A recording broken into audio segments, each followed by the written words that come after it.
Josh, congratulations, retain your world title. Did you think you'd won that? You know what, I knew we were close, but I thought I was just doing the cleaner work. Don't get me wrong, he was landing some clean shots now and again, but like I said beforehand, you can't come in the championship backyard and just win on pot shopping singles. All right, there were times when the rounds were quiet and we were getting a few clean ones, but I think I was forcing the work more, pushing with the shots a little bit more, and it's that little bit of increments and differences. I've got to give him his credit, you know. Like there were a lot of holding in there, but it's a fight as well as a boxing match, and you know, it was pretty clever with some of the stuff he did inside.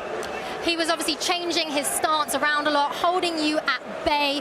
What can you learn from that next time you have to face a southpaw or similar? Do you know what? It's probably one of the most tense I've been for fights. Selby, Frampton were probably bigger fights.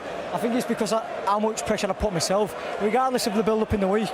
I think you know, the talk of going to the States and unifying the division, I got carried away with it all myself, and you know, I was working myself up mentally.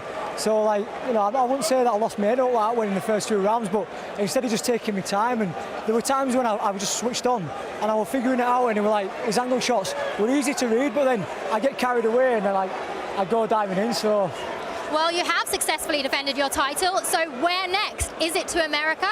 I hope so, man. I mean, I've beat Selby, Frampton, and now Barry, and it's got to be another big one for me. It's got to be one of them other world champions, you know.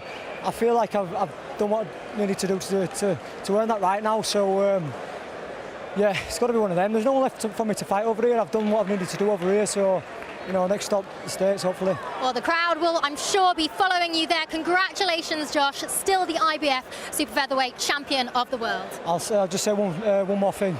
RIP Chris Norton, knocker. Blasting me there. Thank you, mate. Cheers.